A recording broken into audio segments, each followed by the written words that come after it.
राऊतसाहेब, काल विधान भवनात आणखी एक घटना घडली.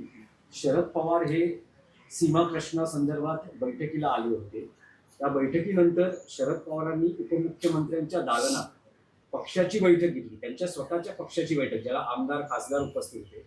उपमुख्यमंत्र्यांनीही मंत्रिमंडळाची बैठक अर्धवट सोडून शरद पवारांचं आपल्या दालनात स्वागत केलं. शरद पवार हे नक्कीच मोठे नेते आहेत, आदरणीय आहेत.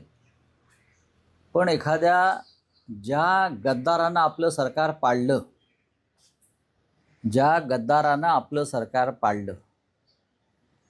त्या गद्दाराच्या छताखाली जाऊन अशा प्रकारच्या बैठका घेणं, ह्याच्यामुळे मोठ्या नेत्याची विश्वासार्हता ही कमी होते आणि घसरते. माननीय शरद पवार हे मोठे नेते आहेत, आदरणीय आहेत. पण ज्या एकनाथ शिंदेनी या महाराष्ट्राला भ्रष्टाचाराची आणि गद्दारीची वाळवी लावली, कीड लावली, का अख्खं विधानभवन का ओस पडलं होतं का? समोर राष्ट्रवादी भवन आहे, समोर वाय चव्हाण प्रतिष्ठान आहे. हे आमचं एका निष्ठावंत कार्यकर्त्याचं हे मत आहे. आम्ही कधीही गद्दारांच्या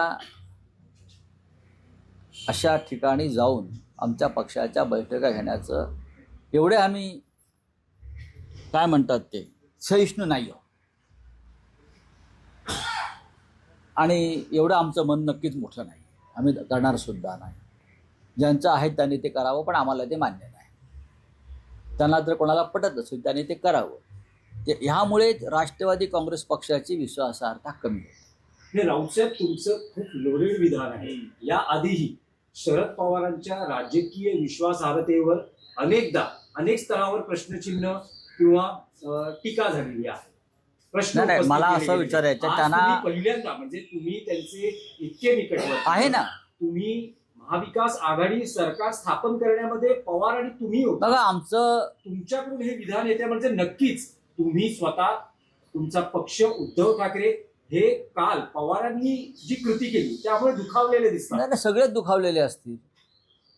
आम्ही जर असतो तर आम्ही अजित पवारच्या दालनात जाऊन आमच्या पक्षाची बैठक घेतली नसती. आणि त्या दृष्टीनं त्यांनी शरद पवारांशी बेईमानी केली,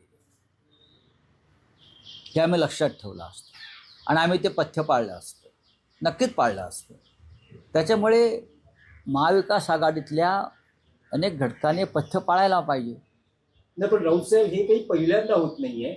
शरद पवार यांनी या आधीही एकनाथ शिंदे मुख्यमंत्री असताना वर्षा या निवासस्थानी जाऊन बैठक केली होती. त्यावेळेस अदानीचे अधिकारी तिथे उपस्थित होते. मुख्यमंत्र्यांना हे अनेकदा करतात.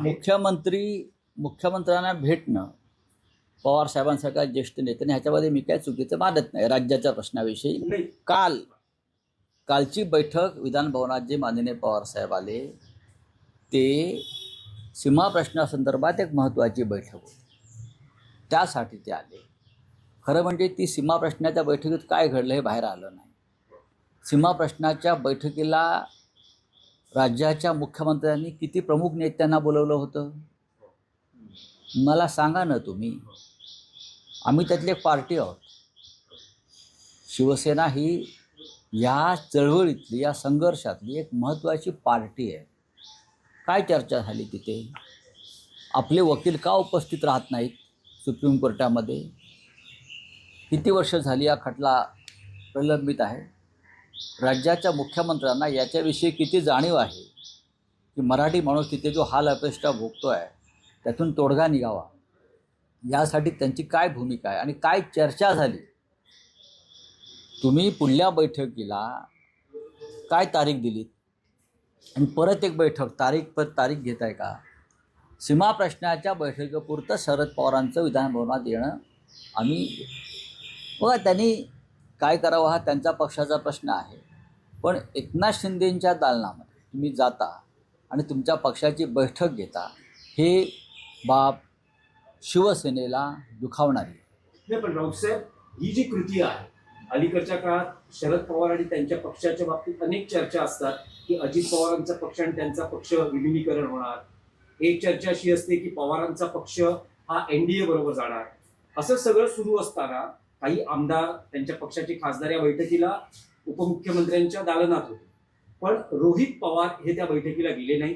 त्यांचं असं म्हणणं होतं की काही झालं तरी आमचा पक्ष शरद पवार हे एनडीए बरोबर जाणार नाही.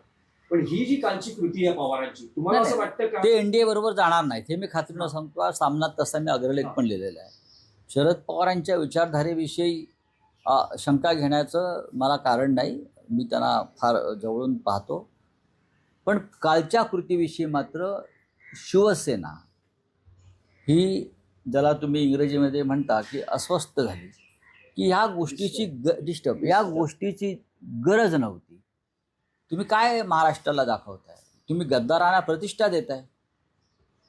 गद्दारांना प्रतिष्ठा द्यायची असेल तर मग तुमच्या पक्षात जी बेईमानी झाली त्याच्याविषयी बोलण्याचा अधिकार नाही.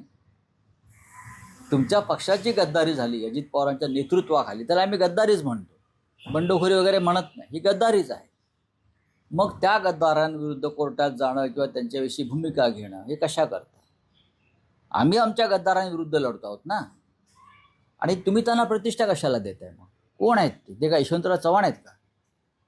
एकनाथ शिंदे म्हणजे यशवंतराव चव्हाण आहेत का, की शंकरराव चव्हाण आहेत का, की वसंतराव दादा पाटील आहेत का, की वसंतराव नाईक आहेत, की विलासराव देशमुख आहेत, की मनोहर जोशी आहेत, की त्यांच्या दालनात जाऊन तुम्ही कोणीही अशा प्रकारचे बैठक? आम्हाला हे मनाला लागलेली गोष्ट आहे. मी जरी त्यांचे आणि माझे संबंध अत्यंत स्नेहाचे आणि प्रेमाचे असले तरी मी माझ्या पक्षाच्या भूमिकेवर ठाम आहे. गद्दारी ही गद्दारी आहे. ममता बॅनर्जींच्या पक्षात झालेल्या गद्दारीवर मी त्याच पेशाने बोललो. लक्षात घ्या, गद्दारांना माफी नाही, तरच ह्या महाराष्ट्राला लागलेली गद्दारीची कीड दूर होईल. जर मोठे नेते गद्दारांना प्रतिष्ठा देत राहिले तर या राज्याची बदनामी होणारच. नाही, पण राऊतसाहेब, या सगळ्या प्रकरणात तुम्ही म्हणतात तुमचं पक्षाचं मन दुखावलं गेलं आहे. पुढच्या काळात हाच विषय घेऊन शरद पवारांशी तुम्ही बोलणार आहात, 100% चर्चा करणार आहात? माननीय पवार साहेबांशी मी कधीही बोलू शकतो. माझं त्यांच्यावरती प्रेम आहे, त्यांचे माझ्यावरती प्रेम आहे. तरीही हा जो एक विषय आहे, हा विषय आमच्यासाठी पक्ष म्हणून गंभीर आहे. हा पक्ष म्हणून गंभीर आहे. आम्ही तुमच्या पक्षातल्या गद्दारांना कधी प्रतिष्ठा देणार नाही. ज्यांनी तुमच्याशी गद्दारी बेईमानी केली आहे, आम्ही त्यांच्या दालनात त्यांच्या छताखाली जाऊन आमच्या पक्षाच्या बैठका घेणार नाही, हे आत्ता सांगतो.